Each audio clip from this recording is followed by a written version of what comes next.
Yuk.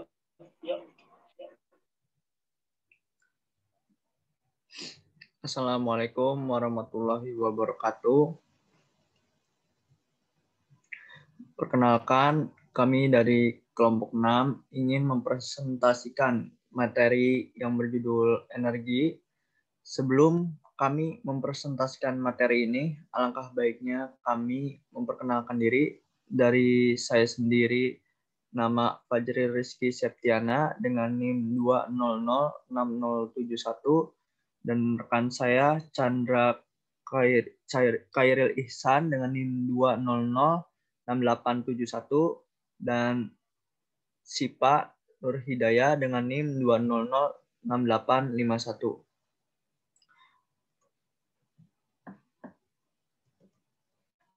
Baiklah, di sini saya akan menjelaskan pengertian energi. Energi adalah kemampuan untuk melakukan kerja atau usaha atau perubahan energi. Energi berasal dari bahasa Yunani, yaitu energi yang merupakan kemampuan untuk melakukan suatu usaha atau kerja. Energi dapat disebut juga tenaga. Maka semakin besar energi yang dilakukan, semakin banyak tenaga yang dikeluarkan. Effendi, Wira, dan Koirunisa 2016. Energi dan usaha. Energi dan usaha dalam IPA adalah kemampuan untuk melakukan usaha perubahan. Sedangkan usaha didefinisikan dengan gaya kali jarak perpindahan benda yang dikenai gaya. Contohnya seperti saat menggeserkan suatu benda, maka memerlukan energi untuk melakukan usaha menggeserkan benda tersebut. Energi yang kita salurkan akan berpindah pada benda yang kita geser, sehingga benda tersebut memiliki usaha. Oleh karena itu, usaha dapat diartikan sebagai energi yang digunakan atau energi yang dipindahkan. Selanjutnya akan disampaikan oleh Sipa Nur Hidayah. Tempat dan waktu saya persilakan. Terima kasih kepada Fazril telah memberi saya kesempatan untuk memaparkan materi tentang bentuk-bentuk energi. Bentuk-bentuk energi yang pertama yaitu ada energi kinetik. Energi kinetik adalah energi yang dimiliki oleh benda yang bergerak. Rumusnya yaitu EK sama dengan setengah M kali V kuadrat. Dengan keterangan EK sama dengan energi kinetik dengan satuan Joule, M yaitu massa benda dengan satuan kilogram, dan V yaitu kecepatan benda dengan satuan meter per sekon. Yang kedua yaitu ada energi potensial. Energi potensial merupakan energi yang dimiliki oleh benda karena kedudukannya atau kondisinya. Ada dua energi potensial. Yang pertama yaitu energi potensial gravitasi. Gravitasi merupakan gaya tarik suatu benda ke bumi. Pada saat benda dilempar, maka akan kembali jatuh. Hal ini menunjukkan bahwa adanya gravitasi dan pada saat melemparkan benda terdapat energi yang tersimpan. Rumus energi potensial gravitasi yaitu EP sama dengan M kali G kali H, dengan keterangan EP yaitu energi potensial dengan satuan Joule, M yaitu massa benda dengan satuan kilogram, dan G yaitu percepatan gravitasi dengan satuan meter per sekon kuadrat, dan H yaitu ketinggian benda dengan satuan meter. Yang kedua ada energi potensial elastis. Energi potensial elastis hanya dimiliki oleh benda elastis seperti pegas. Maka sering disebut energi potensial pegas. Ketika pegas ditarik dengan energi yang kita berikan, maka pegas akan meregang sehingga energi tersimpan dalam pegas yang meregang. Rumus energi potensial elastis yaitu EP sama dengan setengah K delta X kuadrat, dengan keterangan EP yaitu energi potensial elastis dengan satuan Joule, K yaitu konstanta pegas dengan satuan Newton per meter, delta X kuadrat yaitu perubahan panjang pegas dengan satuan meter. Yang ketiga ada energi mekanik. Energi mekanik sering disebut hukum kekekalan energi mekanik, yaitu penjumlahan antara energi kinetik dan energi potensial. Yang keempat ada energi termal. Energi termal adalah energi panas yang mengalir dari benda yang bersuhu tinggi ke benda yang bersuhu rendah. Energi yang pindah dari suatu benda ke benda lain disebut kalor. Satuan kalor sama dengan energi, yaitu joule, atau sering disebut kilojoule. Yang kelima ada energi listrik. Energi listrik yang pertama yaitu energi potensial listrik. Energi listrik berasal dari benda yang bermuatan listrik. Muatan listrik yang diam, yaitu statis, menimbulkan energi potensial. Sedangkan muatan listrik yang bergerak atau dinamis menimbulkan arus listrik dan medan magnet. Gaya tarik akan timbul karena muatan yang berada dalam pengaruh medan listrik jauh lebih besar. Jika muatan tersebut dipindahkan dari titik A ke titik B, maka diperlukan usaha yaitu W sama dengan F dikali S, dengan keterangan W sama dengan usaha, F sama dengan gaya, dan S sama dengan jarak perpindahan. Yang kedua yaitu ada energi listrik dalam rangkaian. Energi kimia dalam baterai menyebabkan muatan bergerak dari potensial rendah, yaitu negatif, ke potensial tinggi, yaitu positif. Hal ini memerlukan usaha yang sama dengan kenaikan energi potensial listrik.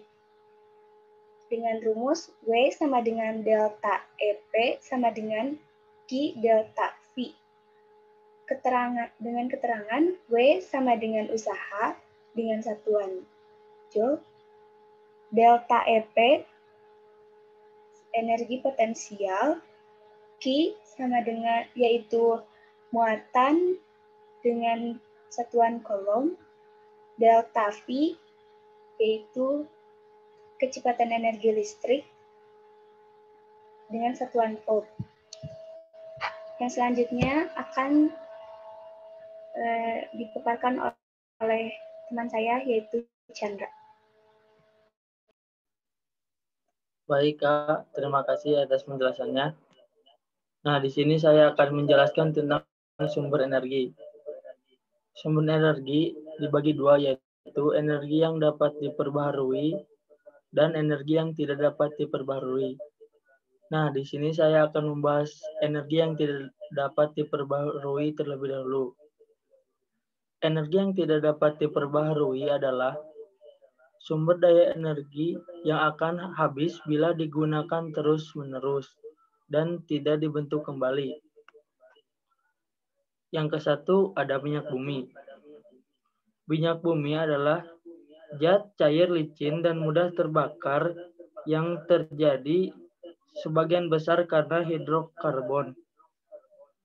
Jumlah hidrokarbon dalam minyak bumi ini kisaran sampai 50 sampai 90%. Sisanya senyawa organik berisi oksigen, nitrogen, dan belerang. Minyak bumi ini berasal dari sisa-sisa hewan kecil, tumbuhan, dan makhluk hidup yang mengendap di dalam dasar laut dan tertimbun oleh lumpur, lalu terjadi pergerakan kerak bumi sehingga fosil-fosil yang tertimbun menjadi minyak bumi dan gas. Nah, minyak bumi di sini terbagi menjadi gas alam, bahan bakar pesawat, bensin, minyak tanah, minyak pemanas, dan yang lainnya. Nah, yang kedua itu ada gas alam. Gas alam merupakan salah satu bahan bakar fosil yang terangkap dalam lapisan batuan kapur di atas reservoir minyak bumi dan sumber utama gas helium. Nah, unsur utama pembentuk gas alam ini adalah metana. Gas alam ini dapat ditemukan di ladang minyak, ladang gas bumi, dan juga tambang batu bara. Gas alam ini bersifat mudah terbakar, menimbulkan ledakan, bercampur dengan udara yang baik. Gas alam ini mempunyai 3 manfaat, yaitu sebagai bahan bakar, contoh pembangkit listrik tenaga gas dan bahan bakar motor. 2. Sebagai bahan baku seperti obat-obatan. 3. Sebagai komoditas energi untuk ekspor. Yang ketiga itu batu bara. Batu bara yaitu batuan sedimen yang dapat terbakar terbentuk dari endapan organik. Utamanya adalah sisa-sisa tumbuhan dan terbentuk melalui proses pemtubaraan. Unsur utama terdiri dari karbon, hidrogen, dan oksigen. Nah, untuk yang keempat ada nuklir. Nuklir diperoleh dari hasil reaksi inti, yaitu reaksi yang terjadi pada atom, di mana partikel bersinergi tinggi bertumbukan dengan inti atom tersebut, sehingga terbentuk inti atom yang baru berbeda dengan semula. Terjadi perubahan struktur inti atom menjadi unsur atom yang sama sekali berbeda. Nah, untuk yang selanjutnya yaitu energi yang dapat diperbaharui. Energi yang dapat diperbaharui adalah sumber energi yang daya energinya dapat terus digunakan tanpa batasan waktu tertentu dan tidak akan pernah habis. Yang ke-1 ada matahari. Matahari merupakan sumber energi yang paling utama bagi kehidupan manusia yang terjamin keberadaannya di muka bumi. Energi yang dipancarkan oleh matahari hasil dari reaksi fusi, yaitu penggabungan 4 hidrogen menjadi inti helium yang terjadi di dalam inti matahari. Nah, matahari juga dapat diubah menjadi energi listrik, yaitu dengan cara sel surya dan pembangkit listrik tenaga matahari. Nah, untuk yang kedua ada angin. Energi yang dihasilkan oleh gaya angin yang berembusan di permukaan bumi. Energi angin dapat diubah menjadi energi mekanik untuk menghasilkan usaha. Seperti dijadikan energi listrik. Nah, untuk yang ketiga panas bumi.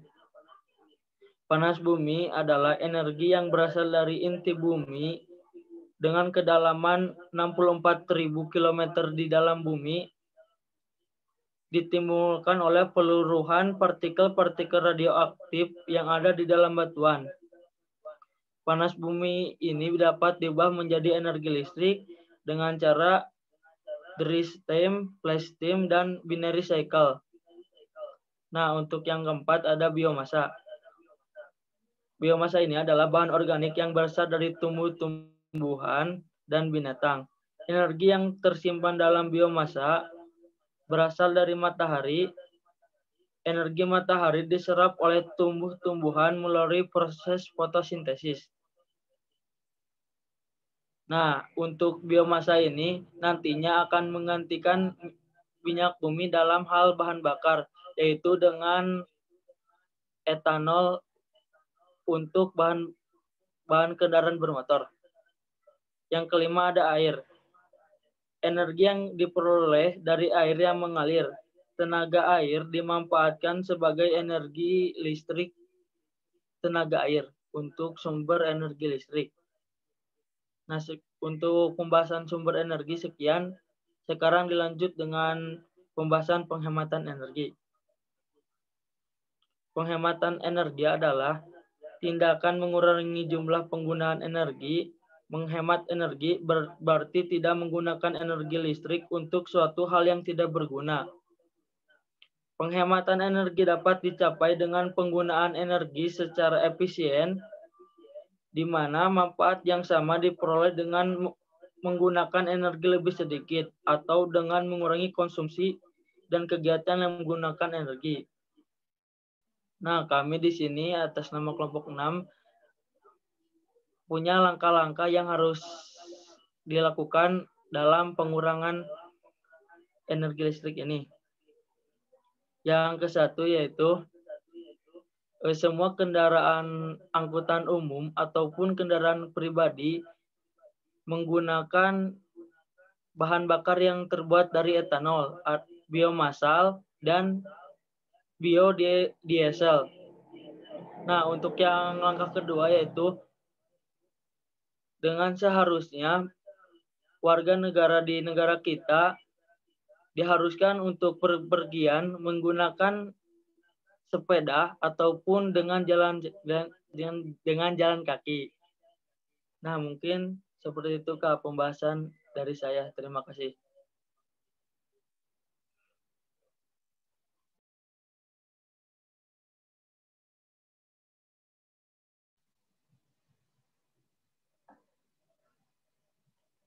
Baik, cukup sekian presentasi dari kami kelompok 6. Apabila ada kesalahan kata, mohon dimaafkan. Wassalamualaikum warahmatullahi wabarakatuh. Waalaikumsalam warahmatullahi wabarakatuh.